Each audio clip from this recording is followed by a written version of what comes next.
Bonjour chers frères et sœurs, cette semaine nous méditerons sur le baptême de notre Seigneur Jésus-Christ. En ce temps-là, le peuple venu auprès de Jean le Baptiste était en attente et tous se demandaient en eux-mêmes si Jean n'était pas le Christ. Jean s'adressa alors à tous. « Moi, je vous baptise avec de l'eau, mais il vient, celui qui est plus fort que moi. Je ne suis pas digne de dénouer la courroie de ses sandales. Lui vous baptisera dans l'Esprit Saint et le feu. » Comme tout le peuple se faisait baptiser, et qu'après avoir été baptisé lui aussi, Jésus priait. Le ciel s'ouvrit. L'Esprit Saint, sous une apparence corporelle, comme une colombe, descendit sur Jésus. Il y eut une voix venant du ciel. « Toi, tu es mon Fils bien-aimé, en toi je trouve ma joie. » En Jésus, Dieu se manifeste. Dans les eaux du Jourdain, sa voix se fait entendre. Elle vient confirmer la mission du Christ. Tu es mon Fils bien-aimé, en toi je trouve ma joie. Alors que tout le peuple accablé était en attente du libérateur. Le peuple en question a vécu des années de plomb avec les guerres, les destructions et les déportations. Rien ne lui a été épargné. Il est vraiment temps que le Sauveur se manifeste devant tant de souffrances accumulées. Nous avons souvent la même réaction quand tout va mal, quand l'épreuve semble prendre le pas sur le quotidien des hommes. On interpelle Dieu.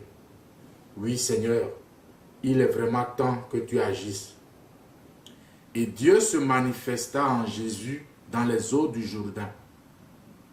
C'est étonnant de voir que Jésus, qui ne connaît pas le péché, se mette dans la file des pécheurs pour recevoir un baptême de purification, lui qui n'a pas de péché à se faire pardonner. Il descendit dans l'eau du baptême, comme il descendra au tombeau, afin de vivre entièrement sa vie humaine et nous entraîner dans la vie divine par sa mort et sa résurrection. Alors, pourquoi demande-t-il un baptême de conversion? Ce baptême est une manifestation de sa mission. Jésus, l'envoyé du Père, rejoint le monde pécheur pour lui montrer que Dieu ne l'abandonne pas. Il entre dans les eaux du Jourdain pur de tout péché. Il en ressort porteur de tout le péché du monde. Ce péché, il le prend sur lui, car il veut nous en libérer. C'est ce Sauveur que la voix du Père révèle à son peuple dans le Jourdain. Tu es mon Fils bien-aimé, en toi je trouve ma joie. Le Père prononce ainsi un verset du psaume 2 qui est proclamé au nouveau roi lors de son sacre dans le temple de Jérusalem. Cette parole confirme que Jésus est bien le Messie attendu, alors que cela fait longtemps qu'il n'y a plus de roi en Israël. Ce qui est merveilleux, c'est que cette parole est aussi pour nous, grâce à notre baptême. Nous sommes tous les enfants bien-aimés du Père. Son salut est offert à tous, malgré nos peurs et nos fautes. Son règne de lumière s'étend au monde entier. Rien, ni personne ne peut arrêter la parole de Dieu, ni l'empêcher de produire du fruit. C'est comme un feu qui ne demande qu'à se répandre dans tout l'univers. Ce feu, c'est l'amour passionné de Dieu. Le baptême de Jean-Baptiste était une annonce du baptême chrétien. Ce dernier n'est plus un geste de pénitence, mais une immersion totale dans l'amour de Dieu. Il nous renouvelle dans l'Esprit Saint. Désormais, plus rien ne peut être comme avant. Par notre baptême, une nouvelle aventure nous est proposée à la suite de Jésus. Et Jean-Baptiste annonce cette nouvelle étape.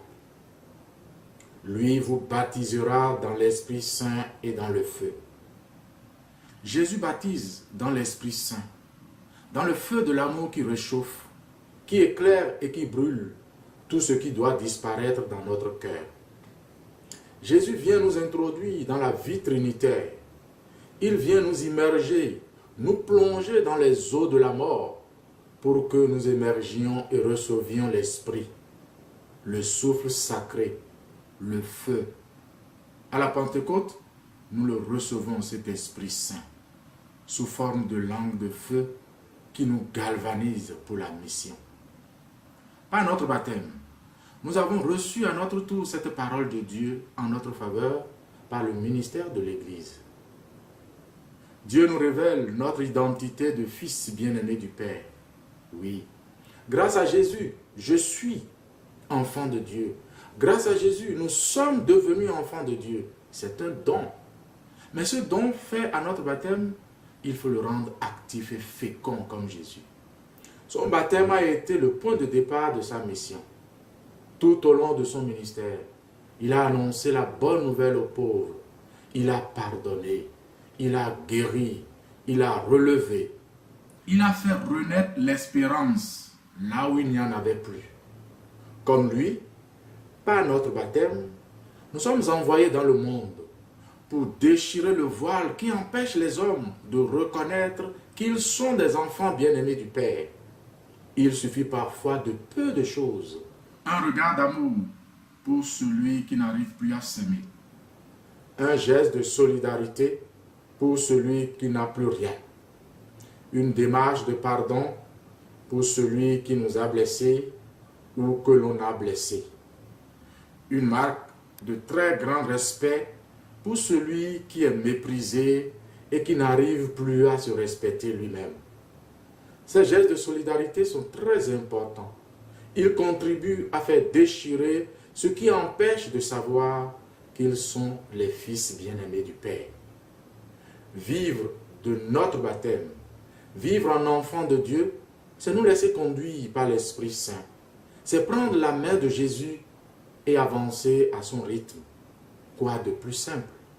Alors, rendons grâce à Dieu pour tout ce que notre baptême a permis en nous jusqu'à maintenant, et tout simplement pour le fait d'être là, dans ce petit groupe de frères et sœurs, cherchant à mieux le connaître et à mieux le faire connaître.